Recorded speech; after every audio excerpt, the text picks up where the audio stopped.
Please join me for the Pledge of Allegiance.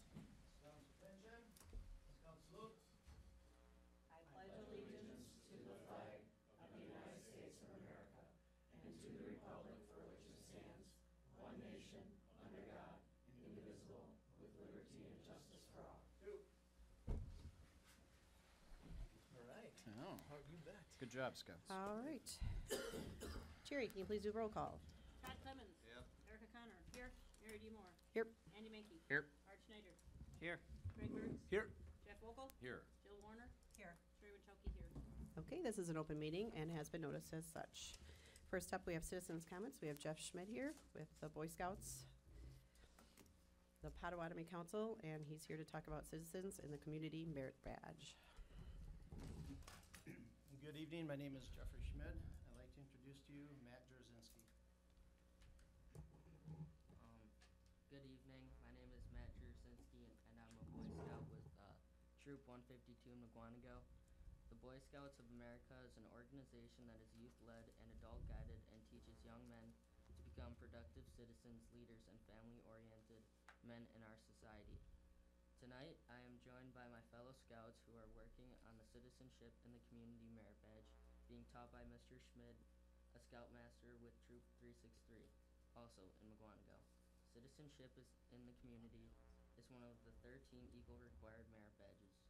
Each Scout must earn on his trail to Eagle. It teaches us about our rights, duties, and responsibilities as a citizen and the governmental process established centuries ago. While we appreciate the opportunity to learn about the civic process of our school board, we would also like to take this opportunity to share with you some positive and meaningful data about the youth in the country, especially during this time of turmoil and strife that has been plaguing America and its youth. In 2017, exactly 55,494 young men became Eagle Scouts. That's enough to fill the entire Dodger Stadium in Los Angeles. That is also the most Eagle Scouts in a single year since 2013, and its fourth largest class in U.S. history. But let's take a deeper dive into what this means for America and our country. In 2017, Eagle Scouts and their volunteers completed 8,461,760 hours of service. That comes out to about 152.5 hours per project. If you were to put a price on all this work, it comes to about $204 million worth of service to communities. In all, 2,485,473 young men have become Eagle Scouts from 1912 to 2017. However, it still only represents 1 out of every 5 boys in scouting who actually earn this achievement. Now let's bring these numbers a little closer to home.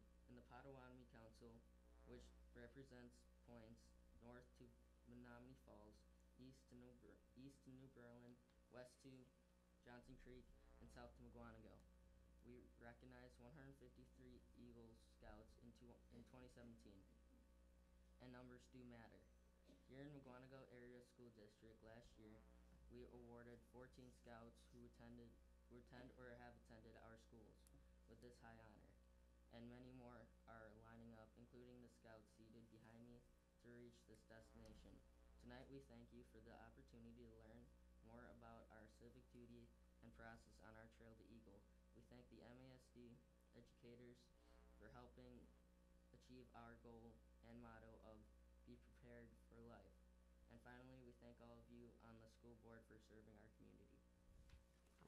Thank you very much.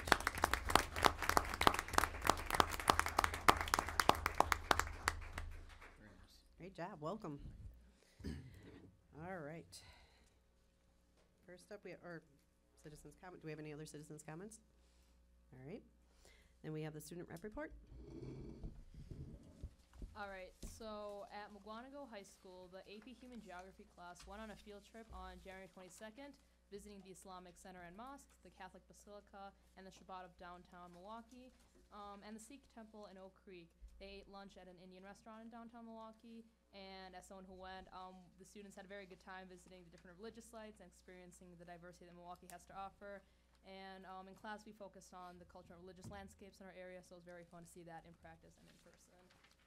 Also, in the high school, on Saturday, February 17th, Mrs. Peterson, the health occupations teacher, and Mr. Har, the AP biology teacher, attended a high school science conference at Marshfield Clinic in Marshfield, Wisconsin, with 8 MHS students, where these students got to explore career opportunities in the healthcare professions, some of the lectures they attended were biomedical informatics, epidemiology, psychiatry, pharmacy, radiography, robotics and healthcare, and a lot of hands-on, splinting of common sports injuries, so that was a good experience for them. At Parkview Middle School, the students in Mrs. Grau's ELA class read a nonfiction book, and they did an oral presentation on their chosen person, and subsequently created a t-shirt to advertise them. The t-shirts included a picture of the highlighted person, 5 adjectives that describe them, and a quote on each sleeve, as well as a statement on the back for what they are known for.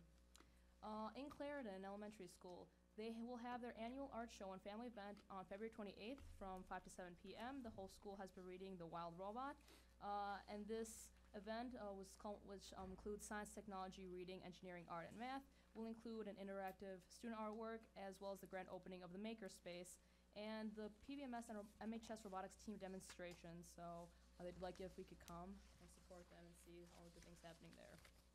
At Rolling Hills, on Tuesday, February 13th, a member of the Google Expeditions AR, which is the augmented reality team, joined students and the staff for a sneak peek into some new technology that Google is piloting. The day consisted of various explorations for all the students in Ks to 6, and they were able to explore dinosaurs, the solar system, the circulatory system, natural disasters, and more, with help from the library technology specialist, Tiffany Copeman, as well as the art teacher, Julie Thyme, to help lead these expeditions throughout the day in augmented reality.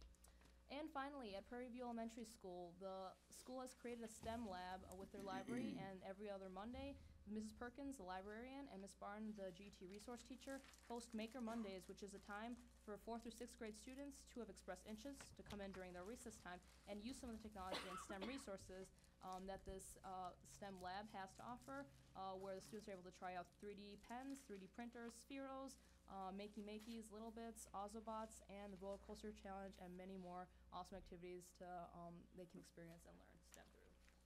All right, thank you. Thanks. Mary, if I could just add real quick, in your folder where you found the student rep report, I threw in an article from the Mukwonago Times about our Mukwonago High School Cyber Patriot teams. And take some time when you have a few minutes to read that. That's a relatively new club that we have at MHS. It's an activity sponsored by the United States Air Force, and it's helping kids learn more about cybersecurity. And I think we can all agree that that is important and needed, and a potential career for some of these kids. So take a look at that. I also wanted to put in a plug for the Mukwonago Times. As you know, the chief is gone, and the Mukwonago Times continues to step up. They do a great job covering our school board meetings and school activities, and now you can get home delivery for $20. They'll mail it to your house. So Great deal. Yep. So I do want to put a plug in for them since they're covering our school so well. Awesome, thank you. All right, next up we have the MFAB presentation. Becky Rail and then Emma Angeli will be talking about the piano. And you have a flyer in your folder for that also. All right, good evening. My name is Becky Rail, and I am the Vice President currently of the Mukwonago Fine Arts Boosters. This evening I wanted to give you kind of a state of the MFAB update, kind of where we're at, and then also a gala update. So to kind of just recap, we're a very young organization. We're actually only 3 years old. Our first year, our goal was just to kind of get MFAB's name out there. The big thing, obviously, was to get the referendum passed. Sean and I spent a lot of time together doing some great presentations to our community. The first year, we had about 58 families were members and 3 businesses. We didn't really have a budget. We were just kind of going off the choir budget and just any donations that we had. The second year, we got to 63 members, We had 3 businesses, and we actually had a budget of $24,549. Within that, we were really promoting MFAB. We were growing our relationships with businesses, and developing our budget was our goal. In our 3rd year, we have 64 families now. We have a budget of $39,000, and we have 8 businesses. We also have grown our highest level of membership from 22 the first year to 41 members. So people are really buying into MFAB. They're really starting to support us, and we're able to make those business connections to the community. In our last year, we've really been working on growing our fundraising, promoting MFAB. For instance, we donated shirts to community businesses for them to promote our different main events for each of our arts. We've been able to support our staff and our students. Orchestra, we bought them an electric bass. For band, we purchased a, what's the name of the instrument? Marimba. For one of the elementary schools. And for choir, we purchased some show choir tops for the girls for performing. We've also given camp scholarships and college scholarships to our students. One of the things, obviously every year we've made our goals in what we're doing. Obviously, one of those big things has been the gala. And so after the referendum passed, we all kind of were like, you know, it would be great to be able to be part of that opening. And so far we've actually sold over 102 tickets for the Saturday night event. This event, to me, is something that really represents the motto of Mukwonago, of the community, staff, and students together. We've been working together for several years on, I've met with Jim and Sean and the music staff on how we kind of wanted to build this. And so Saturday night we're having, thanks to you guys, we're having our opening act. A composer has composed something just for Mukwonago, which is a pretty amazing experience for the kids. They're gonna open it up with all the kids on the stage at the same time, which I think will be a pretty powerful event experience for the kids. One of the things I really, as a board, I want you to be able to picture is when you arrive at this event, there's gonna be a red carpet. There's going to be, you're gonna enter into the lobby, there's gonna be a backdrop for people to be able to take pictures. We're gonna have a photographer available if people want to have their picture professionally taken, they can do that. There's gonna be appetizers strolling around. There's going to be kids playing in the lobby area. Really just trying to show the amazing talent that we have in Mukwonago. We do have some business sponsorship for the evening also. We're gonna have the ribbon cutting with the Greenwalds there to be able to kind of spotlight that. People will be able to go in, because we didn't know how many seats we were gonna have, we are doing a general admission, and then people are gonna be able to experience an amazing performance. Besides our kids performing, we're gonna be able to have the Wisconsin Singers from UW-Madison, which is gonna be a great, they're very excited to be able to help us with our opening. Each group will be involved. So Jeff is actually gonna be one of our MCs with the drama department. All of the different music areas are going to be performing. The fine arts, we're working on being able to have them be able to present their art in a way that's gonna be best for the facility. On Sunday, we're gonna have a free open house from 1 to 4.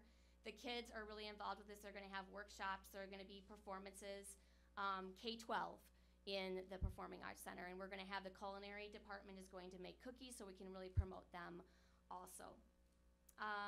I guess, do you guys have any questions before I close? Yeah. Is the middle school involved with it? Yeah, so that's gonna band be and on orchestra? the Sunday part. The middle school parents are going to help with providing meals for the Wisconsin Singers on Saturday.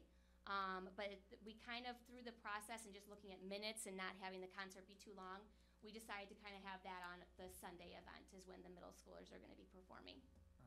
Yep. All Any other right, questions? thank you very much. All right, Emma?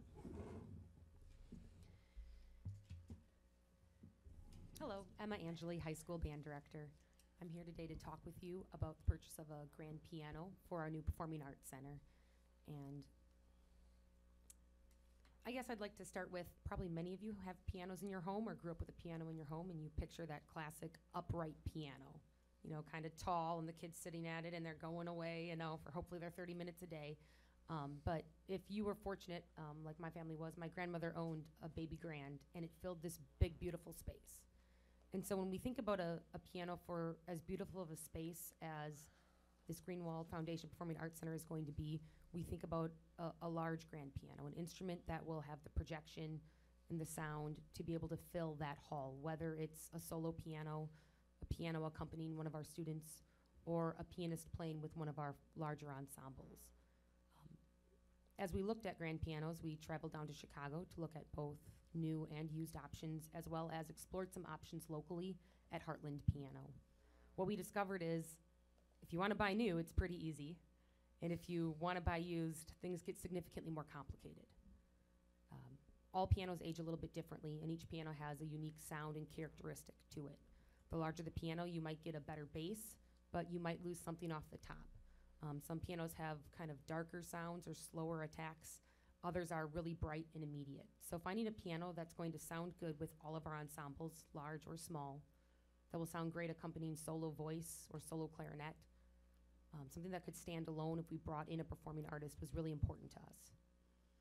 We also wanted to be fiscally responsible. We wanted to find something that would fit within a reasonable budget, especially being cognizant of all of the money that has already been devoted to kind of our portion of this referendum, and making sure that what we purchase, while it will have sustainability and last a lifetime, will also be something that's a reasonable purchase and something reasonable to ask for.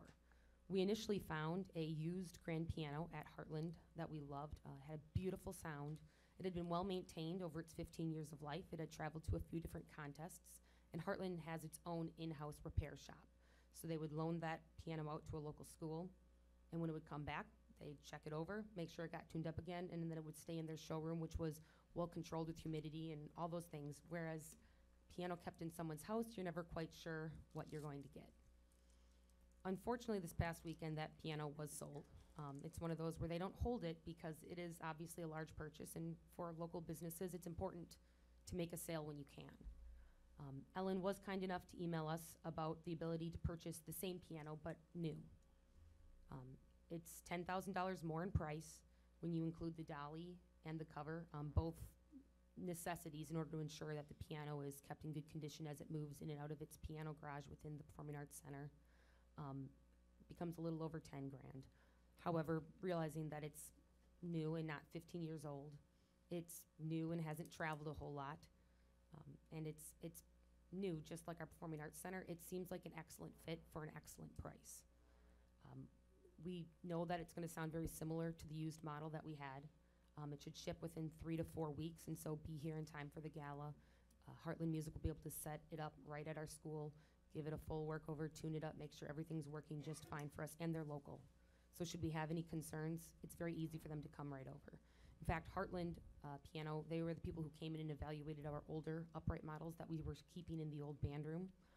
They had volunteered to haul those pianos off if we couldn't find a different purpose for them, but they did all that free of charge, just as a service to help us out and help us evaluate our needs as we moved into these new facilities. Piano's beautiful. If you have questions about it, I'm happy to answer them, but I hope you highly consider this. It's a great instrument. It's going to last for a long time, and it's going to be a wonderful, wonderful purchase for our students. Okay. What we've discussed is working with MFAB to go in 50-50 with them. So what we'd like to propose is that, or well, I'd like to propose, I guess, is that we do not exceed $46,000. We have a consensus that they can go ahead with the piano to purchase it.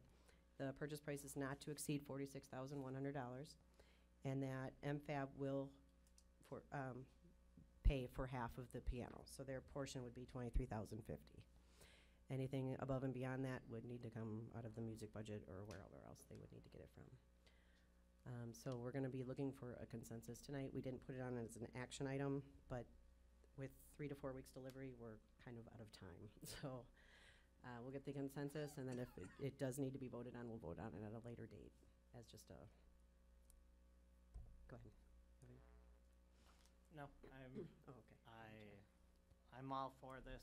Again, a grand, I mean, that will last as long as we're maintaining it, and not being transported in and out of our building is obviously going to keep it even longer. I mean, I have a baby grand antique, and it's been around forever, so. And then MPAB is hoping to Yeah. pay for a portion of it. Yes, absolutely. So, one thing I forgot to mention is the gala. Obviously, we're planning on using a large sum of that money that we profit from that to pay for the grant, and that's how we're advertising it to people who are purchasing tickets. What are you currently using? Do we have? We Currently, we have one upright piano that's in fairly good condition, so it's gotten by in a small facility. It will not get by in a large one. Okay. All right. Is there anyone that does not want to move forward with this? All right, consensus is then you can order it tomorrow, not to exceed $46,100. Thank you. Thank you very much. Thank you.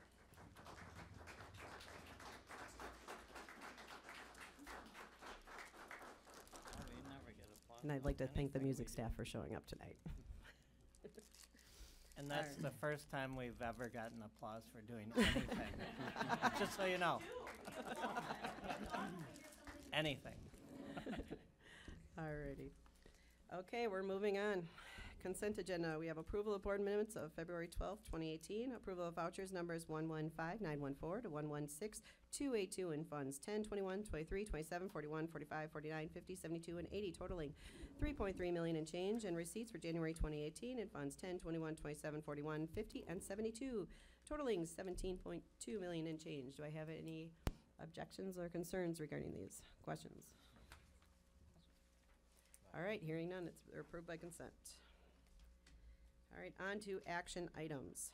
First up is staff appointments, resignations, and retirements. And there are none tonight? Okay. And then we have Neola policies. Right, and these are the three that we talked about in January, and we did not approve those, and I was to come back with some more information. So I think I have the information tonight that you need, and if not, you can tell me what else you need to approve them. But let's start with 5610, that's the suspension and expulsion. So if we go to, sorry, page 4. Page 4? Yep. That's where the suspension and expulsion 5610 starts. And if you recall last time, we talked about how if we did expel a student, we could allow that student to come back under certain stipulations, and I think I used a student that had been expelled for marijuana use. We may want to allow them to come back and have some stipulations that they need to be drug-free, but if they fail a drug test, we don't have to bring them back to the board for re-expulsion. That the superintendent, I could just tell them that they were done. Okay. So that part we all agreed on. It was the second piece, and so if we take a look at the next page, page 5, if you go down to, let's see, about the 4th paragraph where it says the school board shall hold an expulsion hearing in the event a student is in possession of a firearm. So this is the change, and obviously it is relevant for recent times. But what they're saying is that if a student is found in possession on school grounds of a firearm, that we need to bring them to the school board for expulsion.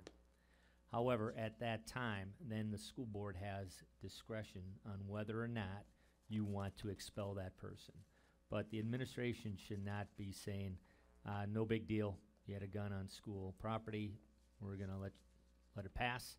That can't happen. We bring the person to the school board for expulsion, the expulsion hearing takes place, and the board then determines. So I did not explain that well last time. Right. I don't think anyone's gonna have a problem with that. Okay. Do we want to do each one individually? Oh Approve yeah, it? I'm sorry. It makes no difference to me. Okay. The other two are relatively simple. All right, why don't So, we do them all together then? Just keep Go going? together. Okay. Okay.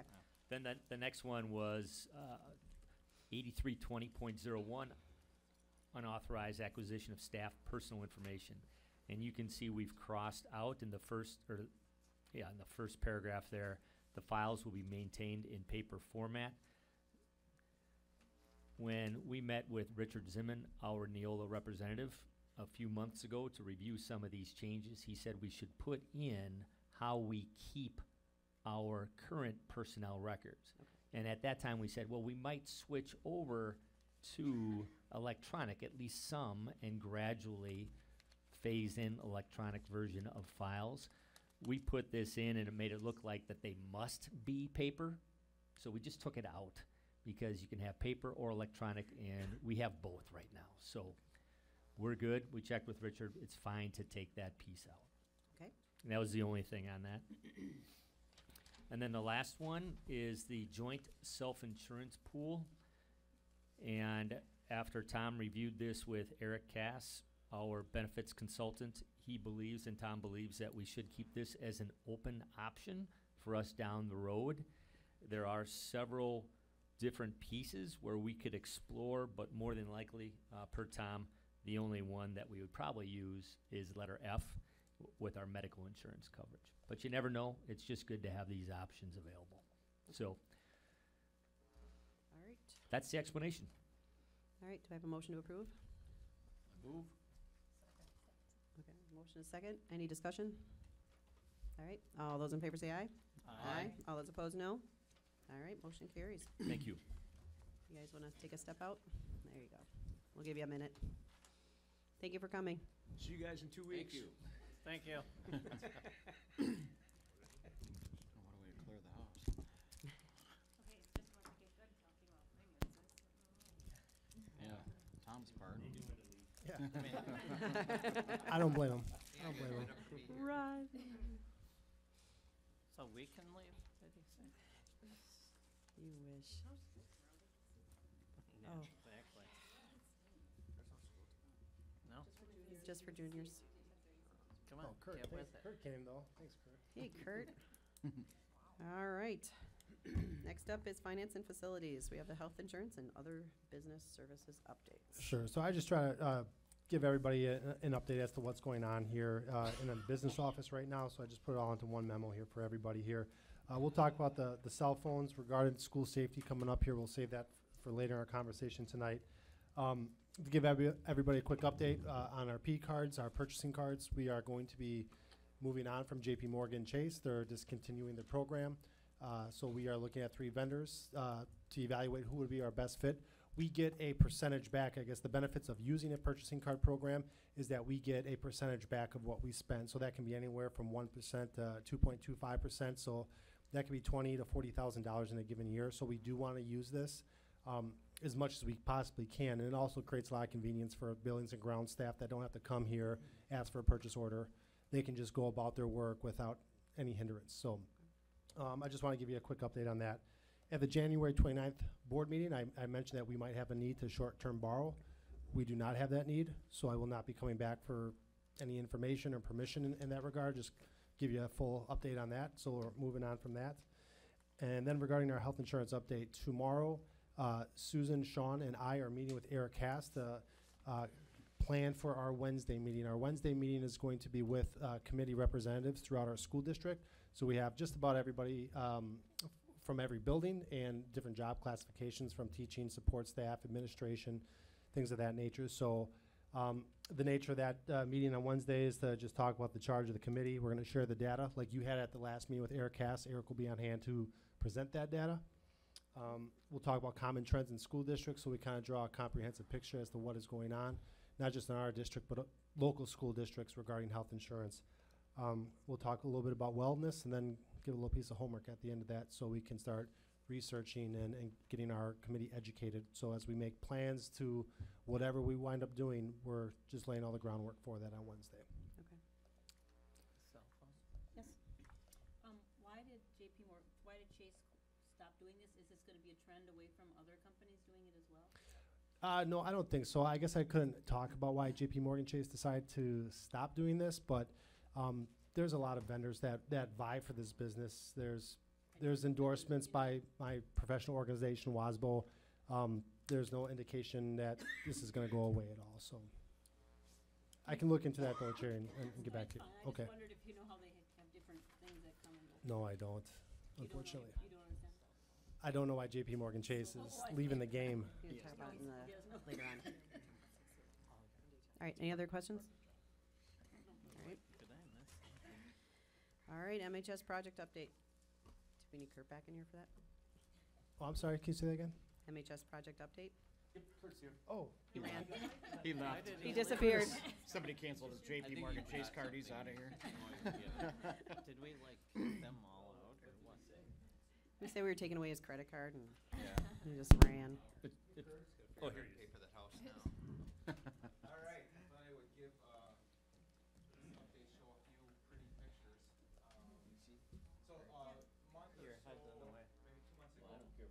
I had mentioned that I was working with a company to put together a virtual tour of some of our, spaces that we've completed. And really, the idea is, the general public driving by the high school, they can see the pretty outside, but don't really get the chance to get inside, right? So, the idea of this tour was to highlight some of those new spaces, and probably more importantly, show some of the tools that were built into this project as far as learning tools.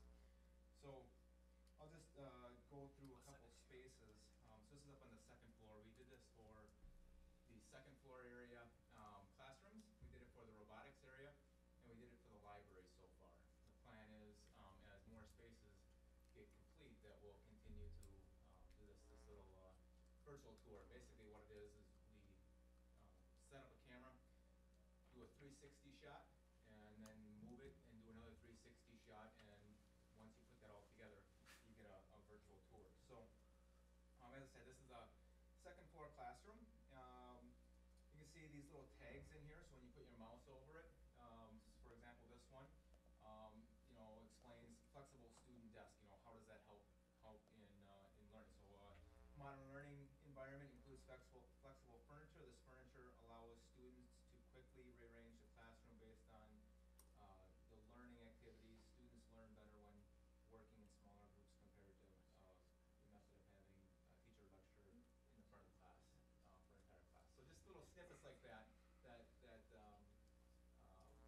kind of describe the different tools that were put in.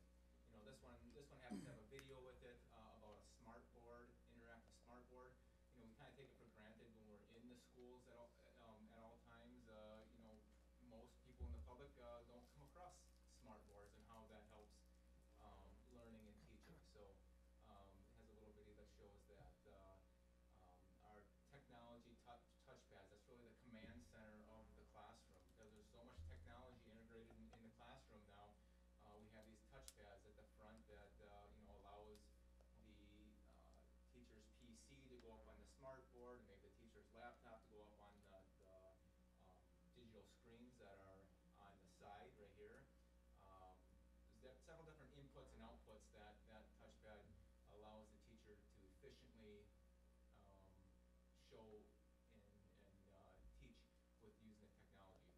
Even so much as students having their own devices, they can cast wirelessly. So if you're a student in the class and we want to show Tom's screen to the class that he's working on something, he'll be able to cast his screen up to the smart board or to the TV.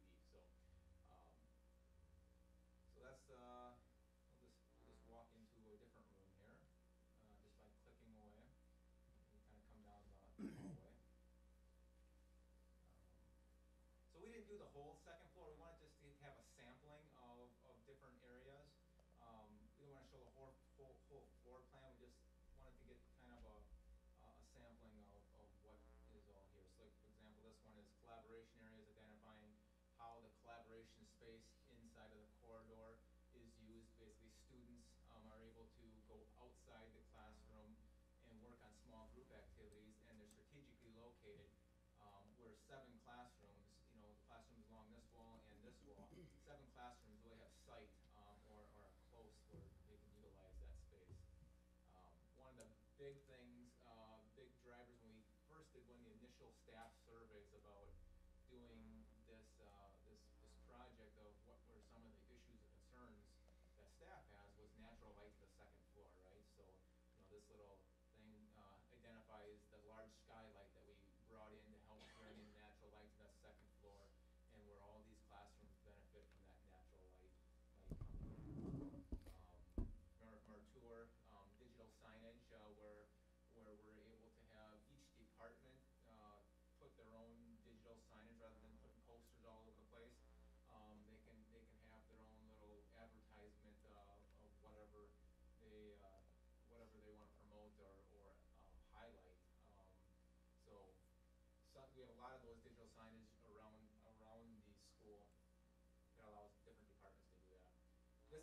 duels as, it also duels as a collaboration screen as well. So right now it's got a digital sign on it, but if a group of students are working over here and they want to cast their computer screen up to that board, they just push a button, and then they can all huddle around this TV and cast their screen.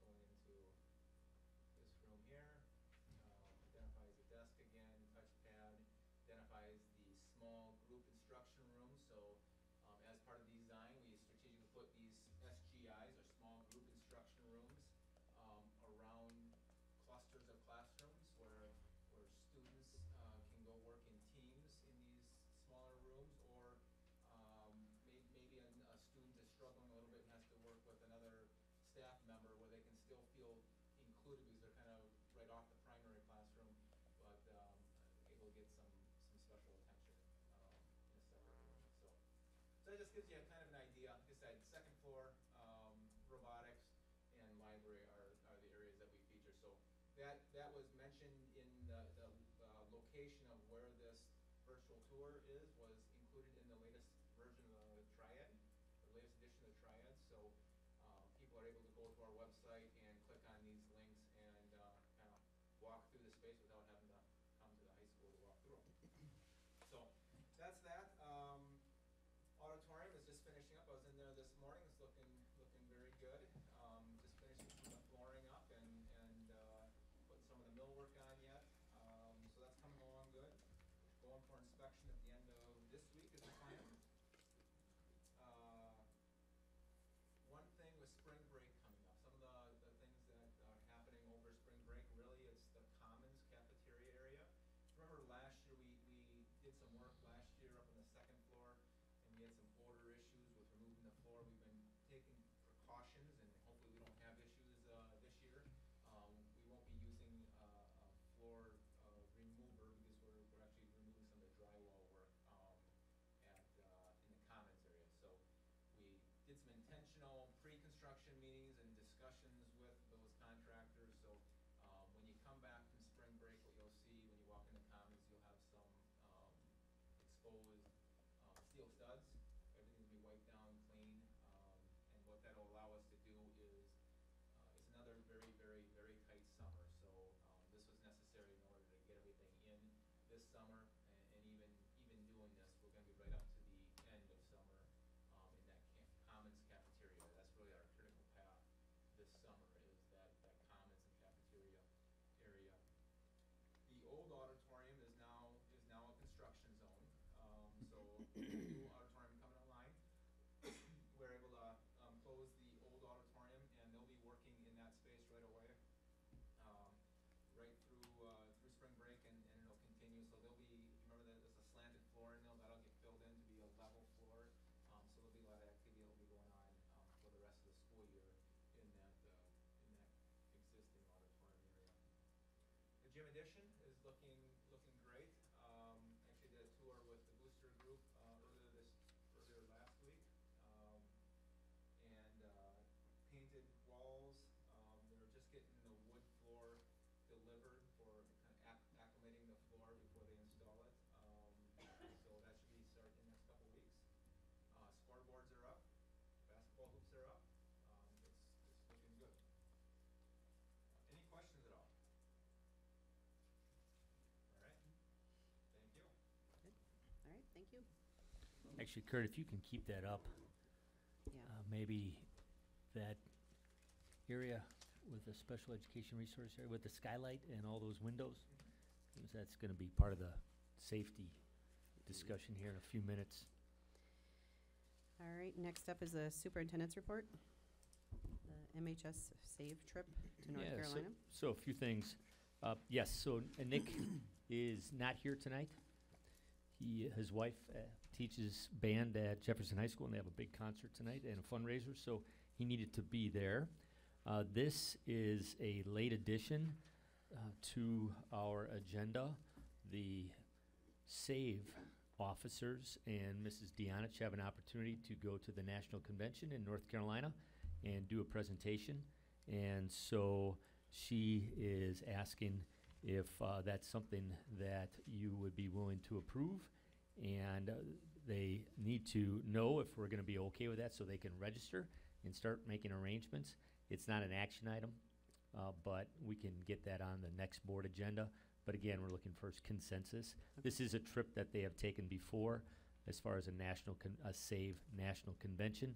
Don't know that they've gone to North Carolina before, but they've gone other places, so. Does anybody have any objections? All right, Great, thank you. all right. School safety discussions for, Yeah, if we could No? come back to the school safety, I want to just clear up a couple other things, or not clear up, but just talk. Wanted to give you an update on the Parkview Middle School principal search. That is going well. We have now over 60 applicants, so we're pleased with that pool. Some very strong candidates in that group. And so I wanted to let you know that when we come back from break on the 12th, soon after that, we'll be starting the interview process. And so we'll start screening the interviews. And right now I have about 18 people identified as possible interviews. So that's a lot to bring in for shorter screening interviews. And then a second round of interviews with a group of finalists. How many that will be, I don't know. It could be 6, could be 8. It would be on Wednesday, the 21st of March, pretty much all day. And if you recall, the last several principal interviews, we've had a school board member participate. And so I'm just making sure we have that date on your calendar, the 21st. And then, Mary, I'll let you guys figure out going? if anybody wants to do it, or if there are several people that want to help. What was the date, Sean? Wednesday, March 21. And I'm thinking it's going to be all day, and it usually is, as those of you who have participated know it's pretty much all day. Okay, oh yeah. All right, And then, as far as March meetings, we're scheduled for the 12th and the 26th, but right now we're thinking that we will not need a meeting on March 12. So Why is that? I don't think we have a lot of items to discuss. So if you want to meet, we're happy to meet. It just will be a light meeting. it'll be Art and then Sean, maybe. No, I'll be here. All right. Any objections to missing the March 12th meeting? All right, I didn't think that would be a, he's got to object. Unless something comes up. unless there's, unless some kind of emergency. Right now, But right now, March 26th is the only meeting in March, March 26th. correct. March 26th. Beautiful. And if there was, we could also take a look at having committee meetings in March. So if we wanted a learning committee meeting, we could maybe have that on the 19th, for example. Okay. All right, if that's right. good with everybody? Yep. Then I'll just hop down to correspondence, and then I'll come back to the school safety. So the correspondence, as you know from my update, Assembly Bill 835, Senate Bill 690 passed both houses in an overwhelming fashion, so we're really pleased with that, and we're now waiting for the governor to sign the Sign it. bill, so it becomes law. And then again, that gives local school boards the opportunity to increase the tax levy above the revenue cap. And for us, we would be able to go to from $9,200 per pupil to $9,400 per pupil. And that would be an additional $922,000 revenue for next school year. So we'll talk more about that. First, the governor has to sign the bill. Yep. And then we can talk more about that when we're building our budget this spring, talking about tax levy and stuff like that. Do you have anything to add to that? No. Okay. Any questions? Okay. Okay, then my school safety memo is on page 15.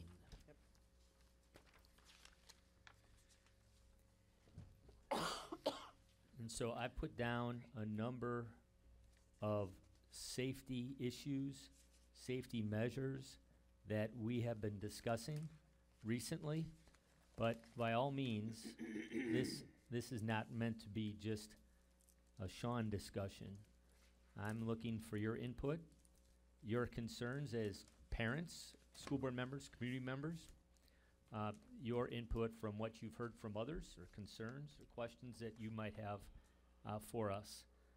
Because this, in my mind, we owe it to our students and our staff, to our parents, our community, to make sure that we keep safety at the top of our list of priorities. And it's good to have an honest discussion about how we are doing with student and staff safety.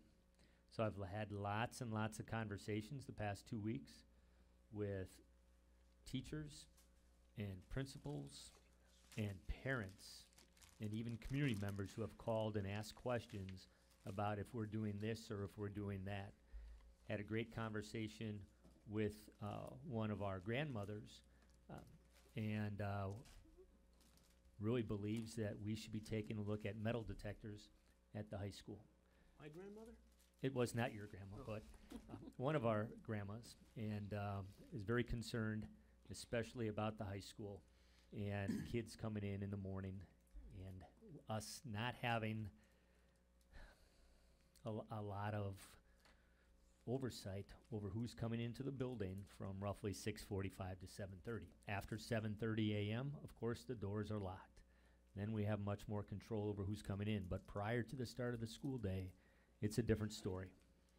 So that I just use that as an example that not just our staff and students and parents are concerned, but community members also. So some of the things that we've talked about, more short-term, immediate things that we're addressing, a modification of our fire drill procedures.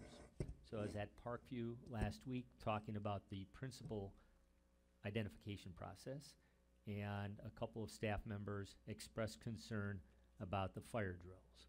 So per state law, we're to have a number of fire drills, one each month, that are unannounced. But as you know, in Parkland, the intruder pulled the fire alarm, and that caused students to stream out into the hallway where they were easier targets. And so staff expressed concern, and they asked if we could at least inform them ahead of time for now, for the immediate future, if there's going to be a fire drill. And I said, sure, absolutely, there is no concern about that. But then, what do they do if it's not planned and the fire alarm goes off? And what we've told them is that they will have to use their professional judgment about leaving the classroom. So usually if you have a fire drill, you tell your kids, as soon as the alarm goes off, up and out. And the kids nearest the door go out the door first. And they evacuate quite quickly. Now we're asking our staff, our teachers, to go to the door first, check the hallway. If all's clear, then they'll proceed out for the fire evacuation. That seems smart either way, even if there was a fire. So I did review that with Officer Steinbrenner and Chief Schmidt today. I have to get in touch with Jeff Stein, our fire chief, and make sure that he's aware of that, and I'll do that tomorrow. Just go 2 doors down from yours, I'm sure you can. Could do that too. Yeah, I think that's a great idea. Then installation of additional locking devices on classroom doors. And again, I'm just going down the list. Feel free to interrupt and ask questions at any time. During a emergency lockdown, our staff are to lock their doors. And if there would be an armed intruder, they are to barricade, push as many things in front of the door as possible. That works if the door opens into the classroom. But if armed intruder would go to one of our classrooms, break the lock on the door that opens out into the hallway, then all that barricade doesn't have as much impact, is not as effective. So at Parkview, we have installed what we call night locks, and they're devices, and Kurt's still here, so he can help with some of this stuff too. A device that you attach to the door and then bolts into the floor. A staff member can pop it down into the floor, and so that way if your door opens to the out, they cannot pull it open. Okay. Jeff?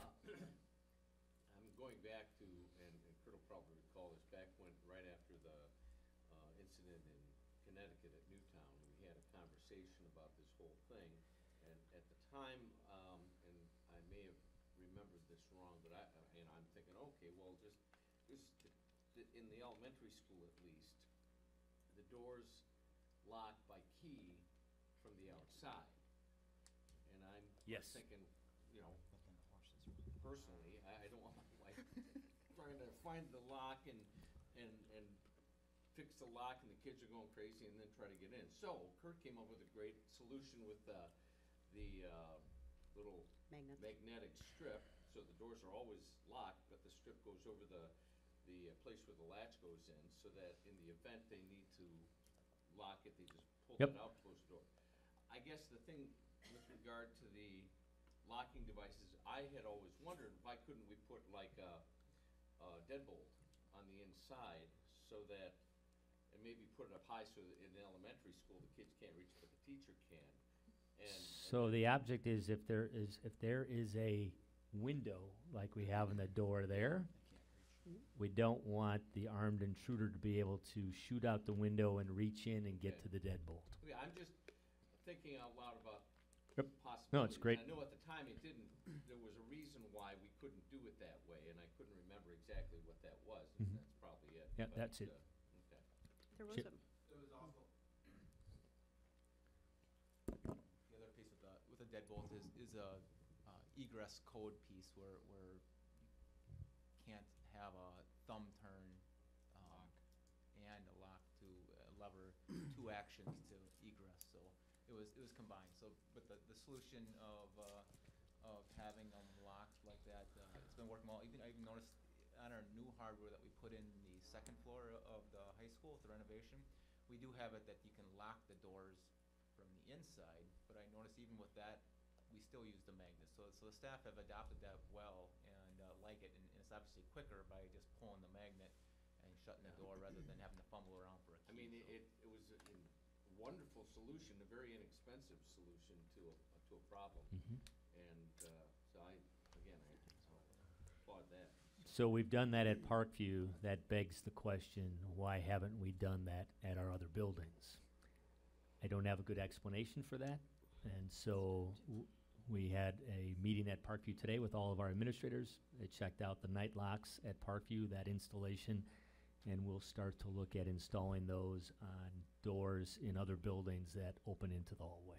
I did watch one show where a school they went through, they had a lot more security than we do, but one simple thing they did is they went to the building they closed the door and saw where the eyesight was, and then put people just so that they were out of sight, and then just put a line of tape on the floor so the kids knew what line to Oh, be passed, sure. so they can't see them. That's a good idea. It was simple, but it was A tape line. made Yep. sense.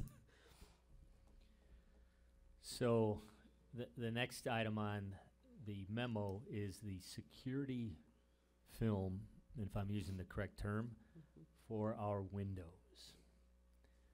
So as you can see from this picture, prior to the renovation, you know what the second floor looked like. It was dark, narrow hallways. The doors were solid metal, no windows. There were no side lights next to the doors. There was no natural light going into the vast majority of the classrooms. If we want natural light into the classrooms, we had to add windows. We have skylight there in the hallway, a big skylight, and then you have to have windows into the classroom to be able to take advantage of that natural light. We could not punch skylights into every classroom.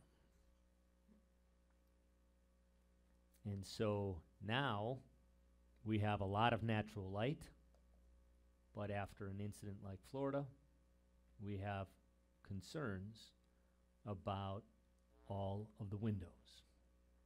But not just at the high school. I'm showing this so you get an idea of what we're talking about in MHS. But many of our classrooms, if you go to Rolling Hills, they all have doors in their classrooms, but then big sidelight windows right next to those doors.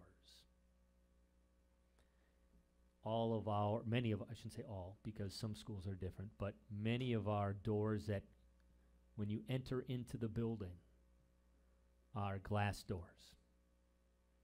So when you want to go into the main entrance, if you can just look out the window here, the main entrance at Clarendon, you know we have a secure entrance there. But someone with the right weapon can go up to the doors and shoot the windows out and walk right through. So we are exploring adding security film. And if someone would shoot the window, then it would, how do you describe it? Not break, but Right, the idea of the security film, a bullet will still go through it, but to get through that window, so it'll just be a hole, whereas if that film wasn't on there, the glass would break and you'll walk right through. So with the film on, you can shoot through, you can take a bat and you can, try getting through the window with a bat, it just takes them longer to get through. Eventually they'll get through and penetrate through. It just takes longer time, similar to like a drywall wall, which we have that in some of our schools as well. It just slows the process down. So if you're curious on how that works, I have a video that shows a demonstration of somebody shooting through it and taking a bat and trying to break through it. It's amazing what film does as far as slows somebody down. So. Question, when you drive past the additions to the high school, conspicuous is that the Performing Arts Center has a lot of glass. Is that any concern as far as what you're talking about? Yeah, I mean, will that need all be done? I mean, because that would be a point of entry. If you wanted to do that. can you give an idea for a window, like one of these windows, Kurt? What's the cost to put the security film on one window? So the film is $20 a square foot. So if that's 7 by 2, so you're talking a few $100s a window for that film. So that is a tough part. Where do you start and where do you stop? I mean, we do have it incorporated in some of those entry points.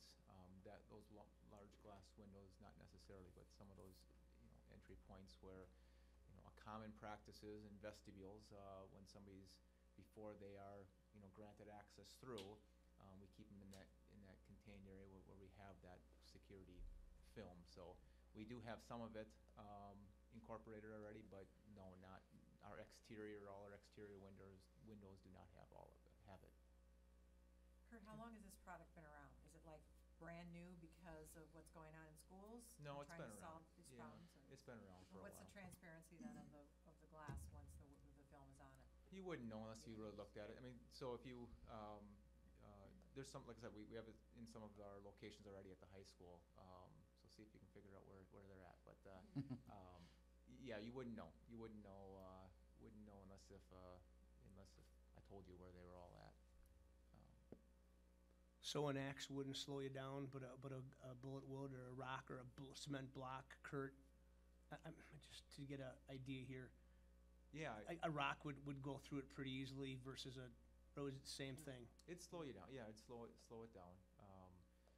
I think it'd be actually helpful to send that link. We sent that link to high school staff way before this when these windows first went in.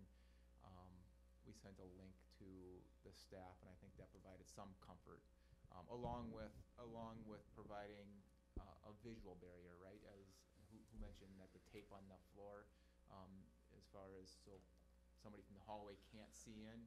We also put a visual barrier, so in those windows, if somebody, if there's an active shooter and the class decides to lock down in the classroom, there's shades that come down and acts as a visual barrier, and then in addition to those shades, you have the security film as well, and that's specific to the renovations that we did at the high school here. Any? Do any of our schools, and you don't have to answer this based for open, but have bulletproof glass in it? Any of the with the high school with the referendum? No.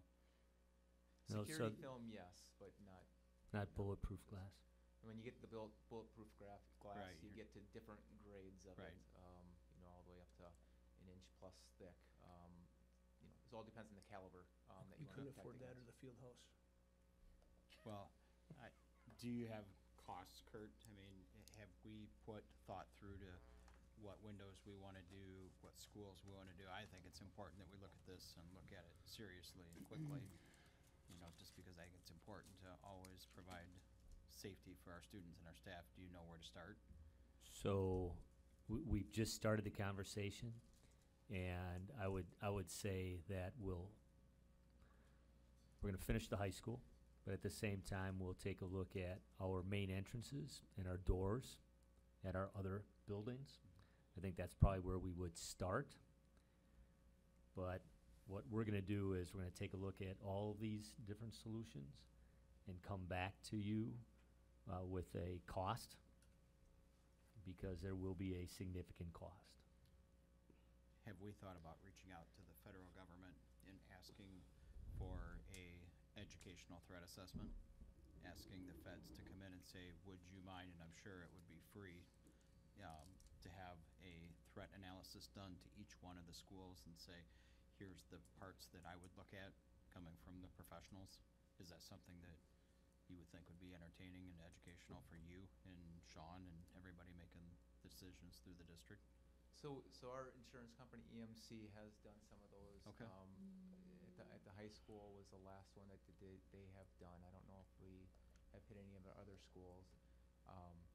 And so they will provide a kind of report of kind of a laundry list of reports. And not all of them are physical, you know, building improvements. They take observations. So I think they're good to do every once in a while. And there's also another group in the state that will come out and do audits and assessments like that as well. So it just provides kind of a outsider's look in of what others see type Sure. of thing. Thank you. So number 4 is increase in communication to remind students to inform school and or law enforcement officials of school safety concerns, which obviously we need to continually remind our students to do that. The active shooter notification system improvements. So all of our schools have intruder alert buttons that I shouldn't say all of them. Eagleville is the exception because they don't have a PA system.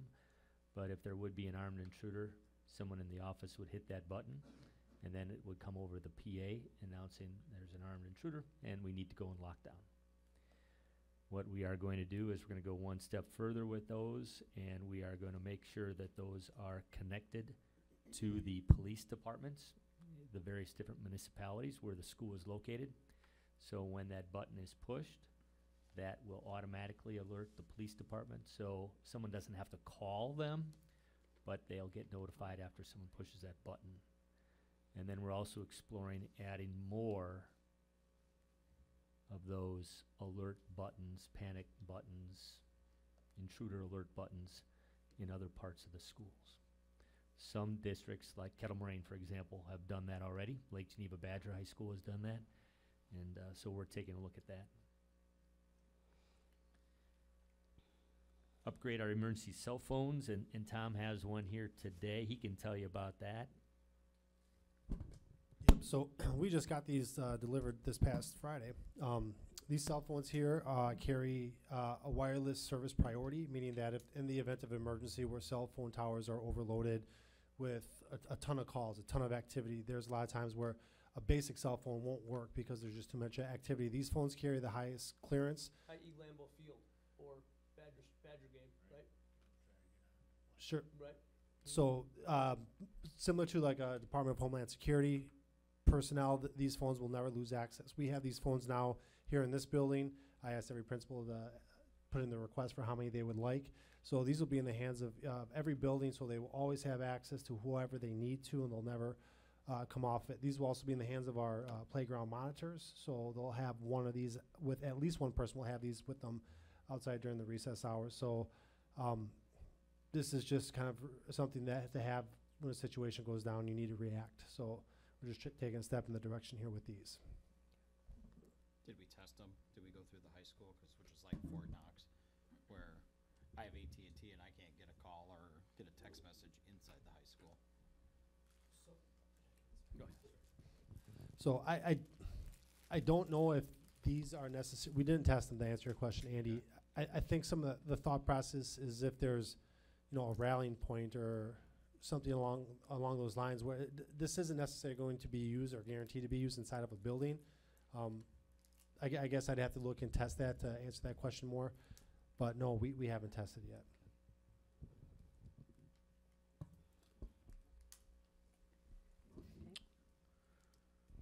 Our principals have requested to the various different municipalities to have more frequent walkthroughs of law enforcement officers, and I want to let you know that has been happening.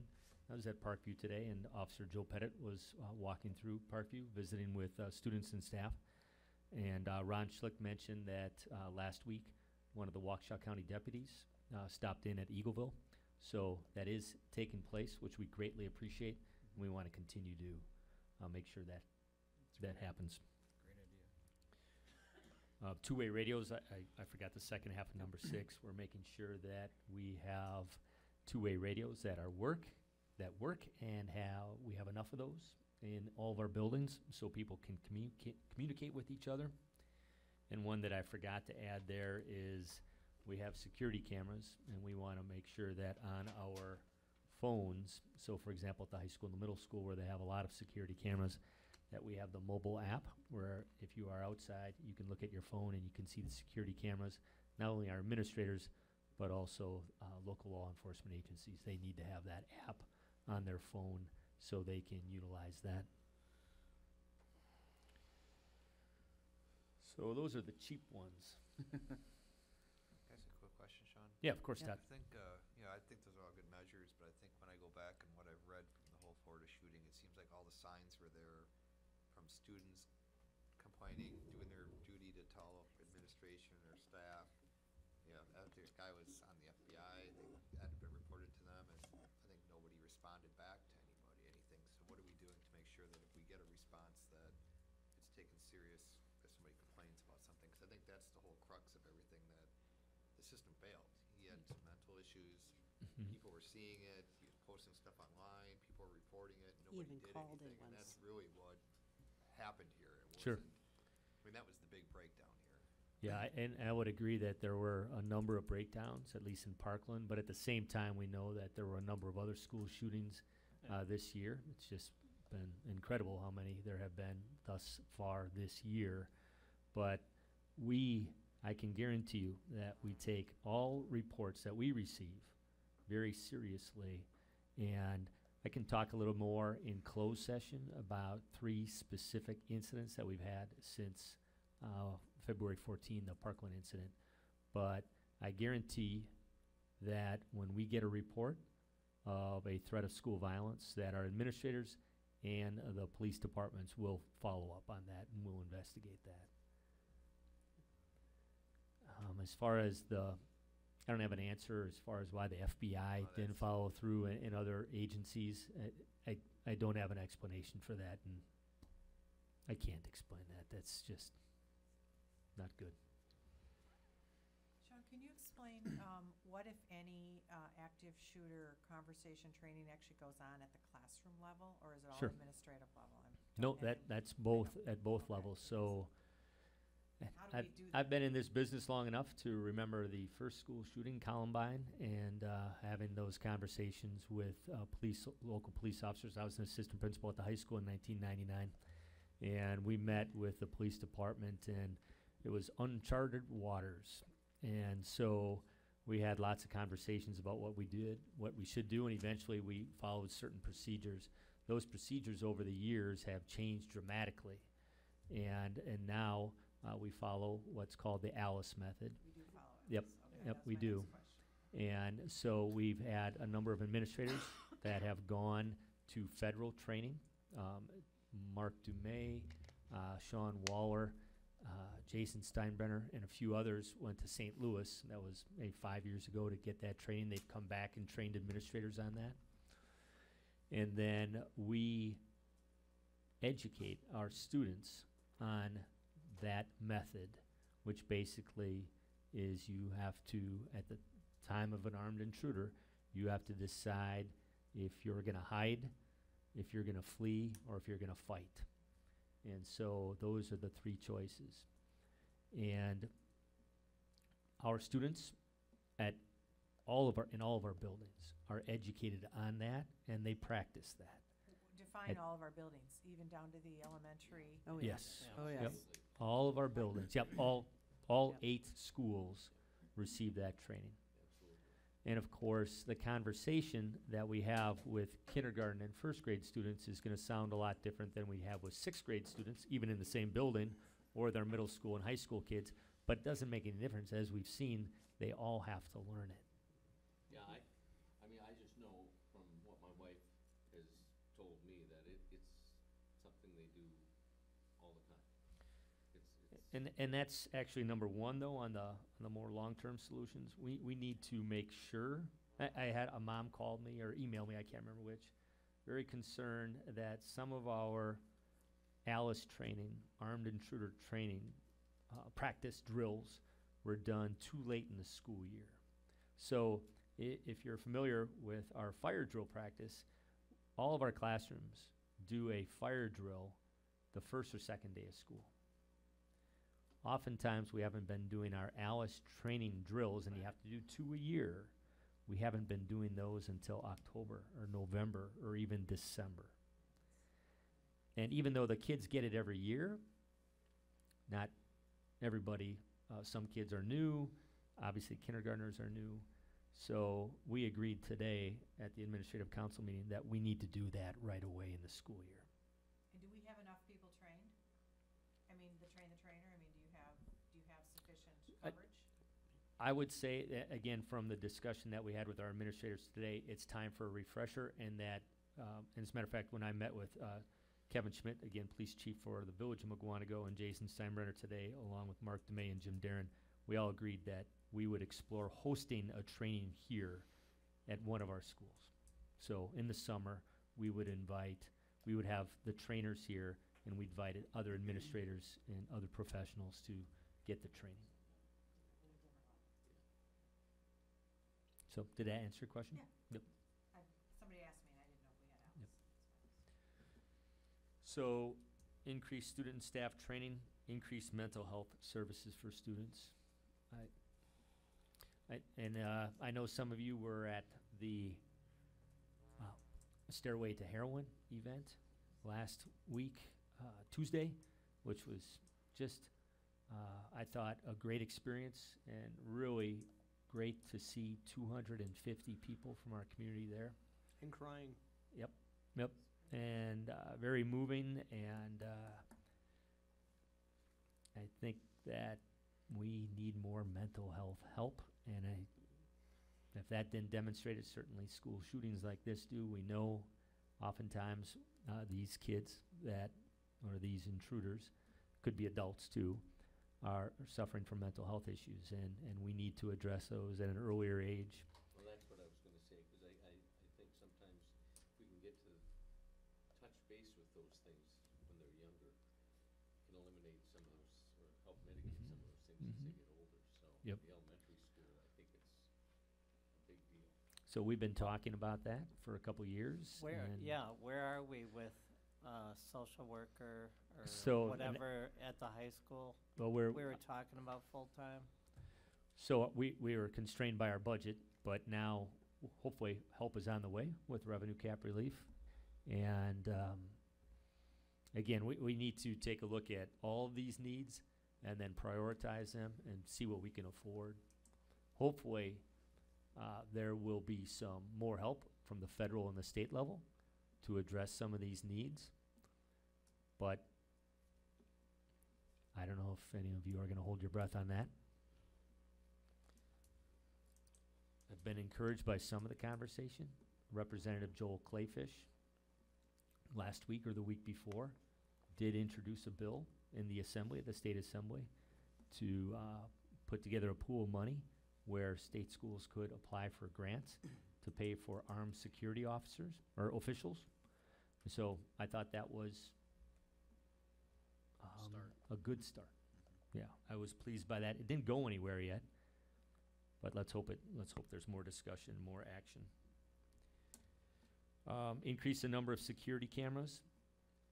Although security cameras, the way we use security cameras are for after the fact. We don't have anyone monitoring our security cameras live except for our secure entrances. So every one of our buildings has a secure entrance where when someone, after the start of the school day, wants to get into the building, they go to the front door, they buzz, office staff says, "Good morning, how can I help you?" They can see them on the security camera. The visitor explains why they're there, then they get buzzed in. But other than that, we're not monitoring security cameras live. So I just want to make sure we're all aware of that. Number 4, increase the number of school resource officers. And absent of that, my recommendation would be armed and qualified trained security professionals in all schools. And I think we all know that is an expensive item. Sean, I had a talk with a combat veteran from Iraq, and, there's guys out there that are trained, qualified, that would do it. I don't know how you corral that or how you do it the right way, but there's guys out there that care about our community that would do it. Yeah, I did have And at one time, you said you probably don't want guns in the school, but again, trained, qualified guns in the school Right. might be a different story. Absolutely. And I did talk to one of our Clarendon parents who is a law enforcement officer, and he said he'd be willing to come in and help on his days off. So I do agree that there are probably lots of people that are willing to help. You just have to make sure that they're qualified. And obviously law enforcement officers are trained. So, and then we'd have to coordinate that, and we'd want it in every school. And that's the challenge, right?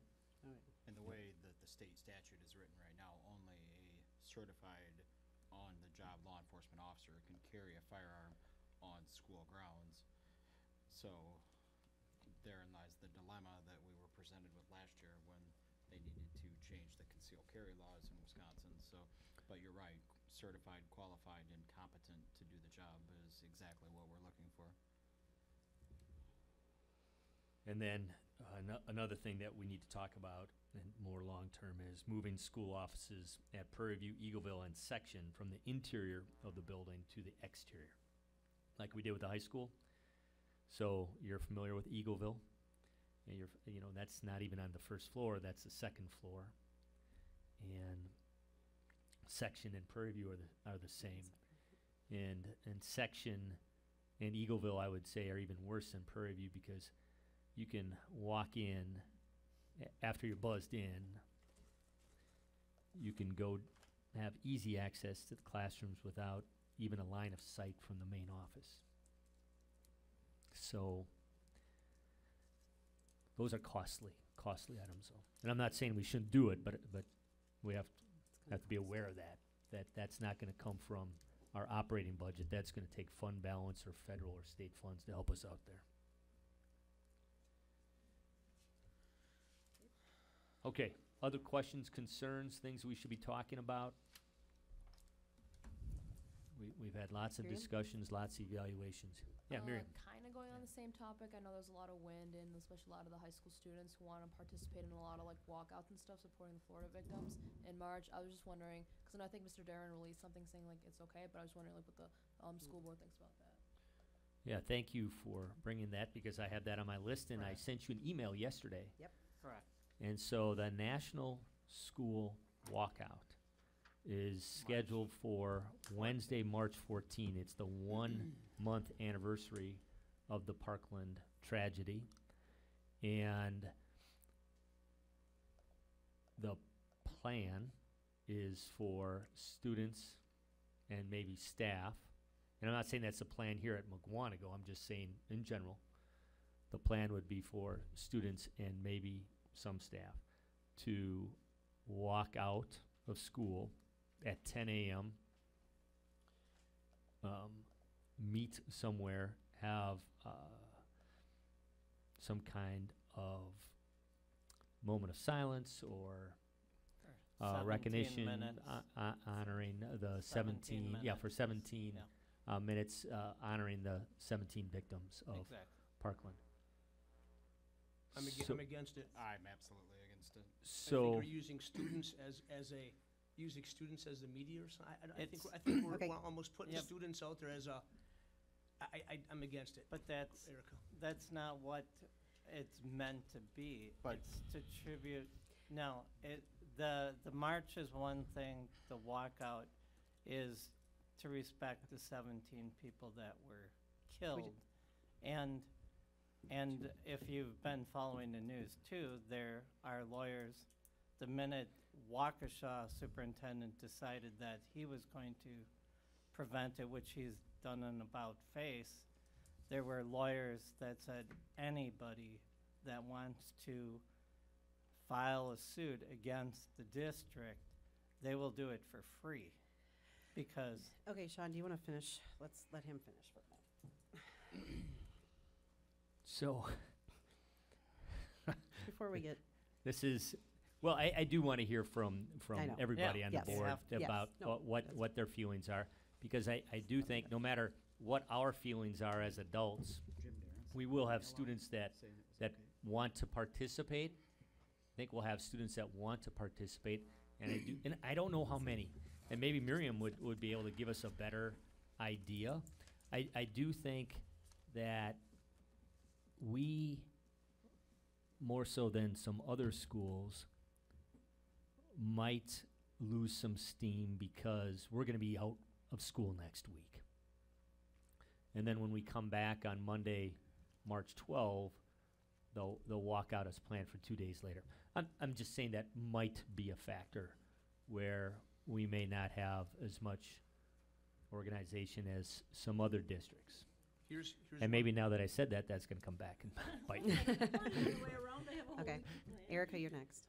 I guess I'm just asking for Sean, either you or even Miriam, to clarify what her statement was, that Jim Darian sent out an email saying that it's okay.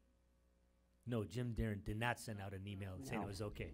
No. It's just, I know there's 2 girls, I believe, organizing it, or planning to, like going outside of the main office, like new entrance area, at 10 a.m.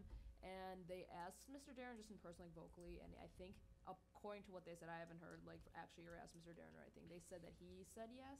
That's all I know. So it's just like vocally with nothing official. And maybe word of mouth may be wrong, but that's what I heard. Yeah, and we really want to make sure we clarify that because I got an email Friday night from a parent that was concerned that some kids were promoting this. And I said I didn't know anything about it as far as Mugwanago High School is concerned, and I would check with Principal Darren. So we gathered some information, and Jim did meet with the 2 girls, and he did explain to them that they could not be promoting the event during class time. Now, he can't stop them from getting on social media and encouraging kids to walk out.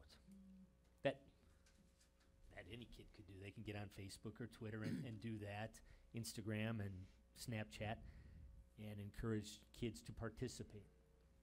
But what Jim explained to those 2 students and to the staff is that we can't use class time, we can't use district resources to promote that event. Now that said, I do think we want to think this through carefully, because if we have 1,650 kids at the high school, if 800 decide to walk out with or without permission, that gets to be sort of a chaotic situation. And we don't want them marching down Highway NN or West Veterans Way. I think that if we are going to have students participate, we want to work with them to make sure this is a safe walkout. Okay, Now, there's I also, have something, hold on. All right, if they're determined to have their 17 minutes for the 17 victims, why don't we take over and say at 10 a.m. we're going to have 17 minutes of silence to remember the victims.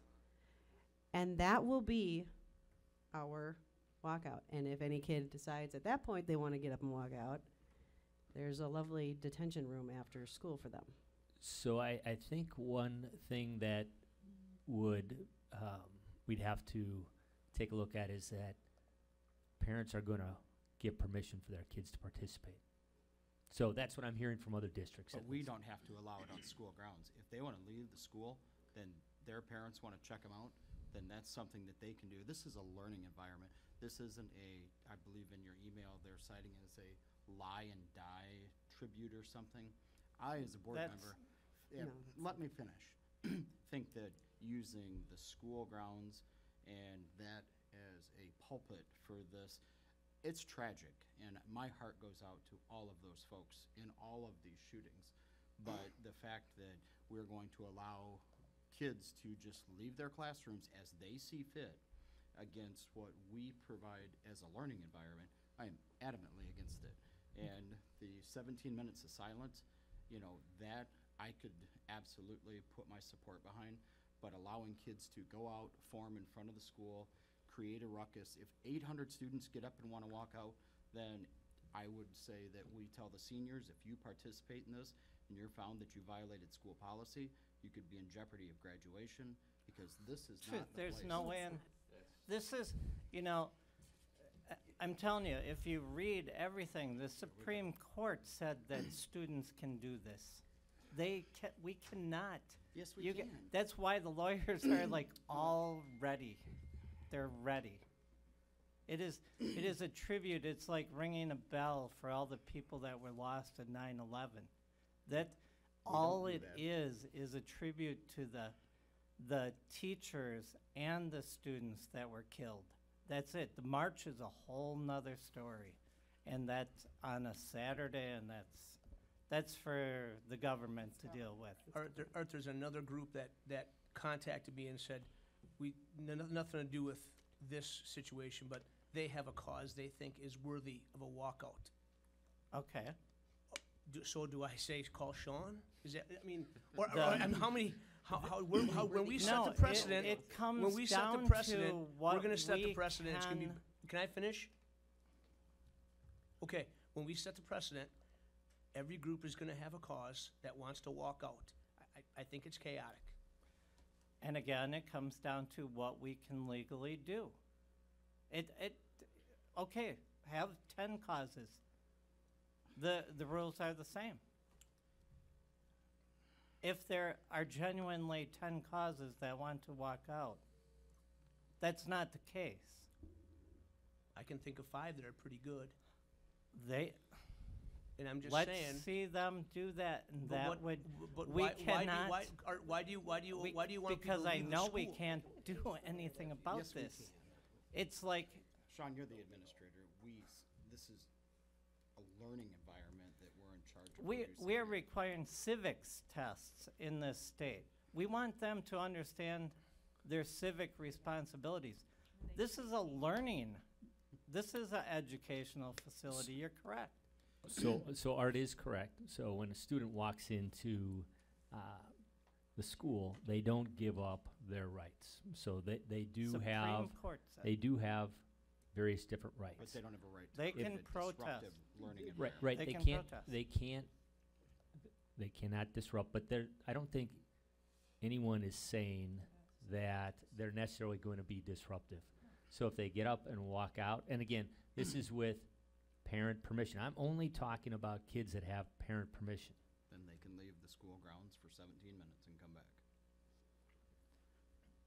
And what I'm saying is it might be in our best interest to maybe work with the students to make sure that if there is a large number of them that are doing so, and again, with parent permission, prior parent permission, then it might be in our best interest to make sure that they do so safely.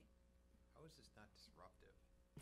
Thank I'm you. trying to figure out how this is not disruptive. All right, Terry's been waiting. Okay, so we had a similar situation with our lunches a while back, Mhm. where the government, what was it? The government, I The forget brown even bag what it thing. was. Yeah, the government did something and then the lunches Michelle Obama Right. were changed the disgusting. lunches. And so we sat and we worked with the kids that were concerned about it, which like Sean, like has Mhm. been said, our kids are thinking. It's giving them a right to think. This is not like Mugwanago is unique in this. I work in Waukesha. I can give you a copy of the letter that the superintendent sent out at first. You're gonna be suspended, you're gonna did it. It was ridiculous and it was handled like, no. And now he's come back because all it does is it takes the students and says, you have no rights. You're not mature enough to think about it. You don't have any say in what happens to you.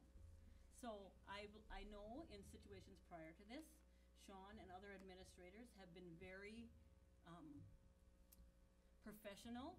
They've met with the kids were professional, they came to an agreement, and it went on, and the kids were done. And yet the kids had a right. You drive down the road, you see crosses and wreaths on trees where people, this is, what they do. And so I really think that we can, as adults, come to a consensus with the students who are adults as far as next year they're in college and they're out of here, and that we don't have to be this is what you're gonna do. No, you can't do that, because it's a public school, it is a learning environment, and they are learning, and they're learning to take responsibility for their actions. They're learning to have compassion for other people and stand up for something. Yes, are there millions of causes that may be there that people wanna do? Let them come, and as adults, discuss it, and then make a decision. So it's like 9/11 or something else. It's a situation that's happening now, and this is what the kids feel they can do. And they're kids, excuse me, if they're young adults, and they're trying to figure it out. And it's very personal to them because it was their peers that it happened to. So only seniors can do this, or any? No, any- I'm just saying, as I'm well saying as the age So, of the teachers. so kids. what is it, Teachers. 5th through 12th? No, Staff. it's high school. They're Wait a minute, if there's a usually teacher in the 5th grade secondary. that wants to do it? Any articles I've seen, it's been secondary Yeah. education is how they define it, which I would assume is So. 7, 8. So the, Parkview, so 7th through 12th. it could, Teachers, kids, staff, whatever. so maybe, Free-for-all. Berkeley. It's Not a Berkeley. free so that's what I I'm know. hoping That's to what avoid we're is trying to a avoid. free-for-all, and that's, Crossing NN or something just so they're off the ground. so how about something along the line of, instead of at 10 a.m. where a walkout would be more disruptive, how about the last 10 or 15 minutes of the day where students who want to participate with parent permission would maybe go to the football field. They would be escorted there. And they would have their moment of silence, recognition of the victims, and then we would release everybody so this would take place at 2:30 to 2:45 at the high school at least. Would that be more palatable? If we could get that? Well, No? Sounds like you want to organize it now, Sean. It does, and I get it. I think they're gonna wanna do it with the rest of the country. Yeah, be it's at 10 consistent. a.m. It's about a message. I don't They think wanna you be part can. of that message. It's like 9/11. It starts at a certain time. I I've think been involved. to the point, and I can appreciate, Todd, your vision of chaos, and that's, I think, what you guys are fearful of. I think to some extent you're underselling what these young people are doing. And what I've witnessed, at least from the young people most closely affected by this, I think they've handled themselves extremely well. And I don't think we should sell our own young people short and think that just because they would have this 10 minutes, they would act in irresponsible fashion. That's not to say there won't be a few. I don't have an issue with it with permission from their parents. Frankly, if my kids were in school, I would give them permission. And I don't see that as being something that is contrary to education. In fact, I think it, as Art was saying, I think it's something that in fact is a visible demonstration to the kids of acting out what being a responsible citizen is. You're exercising a freedom of speech right, and it's also a civics lesson. And if, for example, something should occur that is untoward, that they don't behave the way they should, then there'd be a penalty for that. I just don't have as big an issue as you do, and I think if they conduct themselves in a responsible fashion, and they should, then I think it'll turn out well. If they don't, then, well, there's a lesson learned, and I don't expect it to be chaos. I don't know what you expect. Then let them do it at 3 o'clock. Okay. Then what, 3 o'clock to It's 3:17? they wanna in be charge with of the an rest of emotional the issue, country. and they're gonna wanna participate wanna with be what's at 10 going on in o'clock. the country. Erica? It is interesting though, Jill, that you say it's a highly emotionally charged issue. So let's keep that in mind as we have this discussion. It's highly emotional. It is. So at the 10 a.m., are they no longer going to be highly emotional? I mean, I could kind of go either way on this. So I don't really know. Do we want to honor in a memorial? Yes. And maybe I watch too much Criminal Minds, but at the same time, it makes me wonder. Okay, so everyone's going to do all of these memorials and these walkouts on behalf of these 17 victims, but at the same time, we are giving the killer lots more credit in publicity, and now we have future shooters like, hey, look at all the additional attention that all these schools are giving. Do you know what I mean? It's what are we encouraging as a society by I don't know the answer to this, but I don't think we plan a walkout for our students. What kind of walkout truly is that if you're a student? Like, hey, we planned a walkout, but then our school told us we could do it. Like, what's the point? But that's not, 100 people die of heroin every day. How far you want to But- take this thing? I'm but just saying. that's not Well, the that's- point. The students. Okay, look, I the have something to say. students- When I was a senior in high school, they had walkouts. It was fun, you get to get out of school. Because we have rights and we have freedom and we can do what we want. But with those rights and with those freedoms comes consequences. And if you walk out of school, just as you would if you walked out on your job, there are consequences to those actions. And if I guess there's gonna have to be a medium somewhere in here where if they have parent permission, but if they do not, there are consequences to those actions, and if they act out, there are consequences to those actions. So you have rights, but you also have rights that can be taken away, privileges. Yeah, I mean, that's exactly what Jeff said. And there's absolutely nothing, I mean, why would you let it be a free-for-all? It is Maybe a not. lesson in leadership if it's managed properly. And undermining authority. I mean, we could look at it as an authority issue or a leadership issue It's here. I mean, we have not- to be careful how we really play this. But then we're also just saying if we allow it one time, then we're allowing it for every other event and every other cause that somebody feels I think passionate. you handle it how on many? we reserve the right to decide this on a case-by-case basis. But see, I respect that, Jeff, I really do, but then what's to stop a group of kids that aren't passionate about something, whether it's pro-life or any other hot topics in the nation, and they're just like, you know what? They did it for the horrible incident in Parkland. You know what? We're gonna do one to do a walkout or some sort of memorial to this. If you start somewhere, we are an educational institution, and I understand the First Amendment and freedom of speech and exercising your rights. We teach it every day in our schools, mainly in the high school and the younger generations. They understand it, and sometimes I think they've over-exercised, some of these rights based on their passion and what they feel, that they want to express themselves on. Opinion. Keep going, please. But the fact is, if we start and we allow one, yes, we have ultimate control over all of them, but we're taking away from a learning environment. These kids, once they come walking out of class, then they go out there for 17 minutes to pay tribute, and then they come back in. We've almost burnt an entire class period. Class periods are what, 43 minutes? Well, it's on a Wednesday, so it actually is closer to 40. Okay, so we're So- almost gonna eat up one class period, and we. At 10 a.m., Miriam, do you know what Third hour. third hour? Is that on a Wednesday, though? Yeah. One. Yeah, it might be at the end of third hour, right? No, it might even be 4 a lunch almost. Yeah, so, it's yeah. one. It is a lunch on Right. a Wednesday. So, Those kids probably won't leave. Yeah, they'd rather have lunch.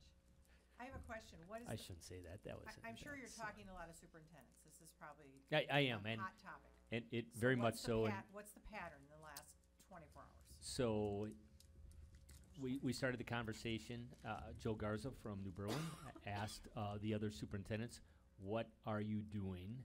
And a lot of them, like myself, said that we need to talk to our school board first to get their comfort level as far as how we should handle this. But most are saying if parents give their children permission, their son or daughter permission, that they're going to let them do it. They're also saying that they would like to be able to have some control over it to make sure that it's safe. And So that's and a school I- event. So what goes with a school event then? well, and I think that's why one district, and I won't say which district, they're looking at this activity at the end of the day. And so their principal and maybe the superintendent met with the leaders of the walkout, and they are planning this at the end of the day. So I think that you'll see a variety of different methods from different school districts. Are you seeing any that are flat out not letting them participate? Well, Waukesha initially, but Todd walked back on that a little bit. And so I haven't seen anyone say they're not going to let their students participate. Probably because they said they would sue them. Yeah. That's simple. Sue happy. Well, What yeah, about- Well, Well, it's, what- that's I simple. don't It's know. Isn't worth a the damn to start with. I- Do you know what Supreme Menominee Court Falls They're is eating doing? Tide that you're Pods. bucking. What is I Pat doing don't- in Menominee Falls? I have not, I'd have to look. She's been pretty vocal since this whole thing happened. Yes. She's been on the radio quite a bit. Yep, quite a bit about school safety, but I can't remember if Pat Greco said in the email chain what they were doing in Menominee Falls. That I don't recall. But I can bring back some more information as I get more information. For example, Kelly Thompson at Muskego, I think she was going to talk to her board next Monday. So I don't have answers on all of the schools I don't think as of yet, but I don't think we actually are officially registered either. Other districts, if you take a look at that website link that I gave you yesterday, that I sent to you, you can see that Arrowhead and Pewaukee and Palmyra Eagle and Tosa East, Tosa West, a bunch of districts actually are registered on the site and their school pops up on the map. Ours is not. So I honestly, I have no idea, and maybe Miriam can give us a better idea, how many students are thinking about participating. No idea. For now, I'd say maybe like 100 actually like emotionally like invested in this event, but I know I was actually gonna ask like how we could distinguish between students who actually have parent permission and those who don't, because I know a grand majority of students would just like jump on the bandwagon just because, oh, we get out of class for 17 minutes, and that's sadly the majority of the students versus people who actually care about what happened. So Miriam, now that we've heard us all debate this, what is your opinion? I like what Mary originally said about having maybe like a moment of silence for 17 minutes. It seems a lot more, like organized, because, we do have a big school with lots of students, and knowing a majority of them or lots of them who just want to get out. That's not to say everyone, like I know myself and like some other, other students wanted to just stay in classes just to not miss. But lots of others would probably just leave without permission, and that'd be a grand majority of students, I'd say, maybe, whose parents don't call them in or anything. They'll call them in after the fact. Yeah. Guilty. The Yeah, I do The it. attendance line will blow up. So to answer Jill's question, Menominee Falls Superintendent says walking out without parental permission is an unexcused absence 4 hours ago. Without permission. That's what they're all, Yeah. they're just doing. Yeah, and I do parental think that that's pretty permission. standard, that if there's no permission, then it's a Yeah. different. Right, so Miriam's Story. question is a good question. How do you differentiate between those getting up and walking out and those with their permission slip in hand? The staff would have to take attendance again. So you take attendance at the start of the hour when all the kids come in, and then at the end of the, and again, it depends upon when that 17 minutes falls, or that 10 a.m. I don't know what period that is, but they would have to take attendance again. So how does parental permission work? I mean, it has to be, you're gonna give a deadline 24 hours before that they have to have it submitted? I mean, I No, don't you know. don't. So we have a policy on that already, a procedure, and I'd have to look, I can't remember. But if you have 150 people all of a sudden doing it, If there's a death in the family and someone says, Well, or a yeah, sickness, yeah, they're not gonna So stop we would you. have They to, can't legally. we'd have It's not to, out of once, control. once It's again, not out of the directive, it says. the attendance office will get the list of students that left, and then they would have to match that with the phone calls that they received earlier in the day.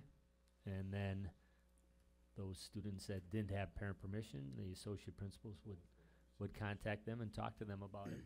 Can we talk to the students about the two who are organizing this or something? Yeah, Jim about talked to them doing- today. About doing 17 minutes of silence, Sure, and then sure. that's not, I mean, by the time you walk out, you take attendance, the kids walk back, I mean, we are talking over half the class. Well, and by And the then way, it's this more isn't organized Florida. and more, I mean, yeah, you're weather- walking out into the cold. weather-wise, who knows You could be what walking we'd out end into up a, with. If whatever. it's 60 out, you're gonna have a lot of kids in Oregon. yeah, They won't come back. I mean, and just try and, That's the kind of walkout that they used to have. They didn't come back, so.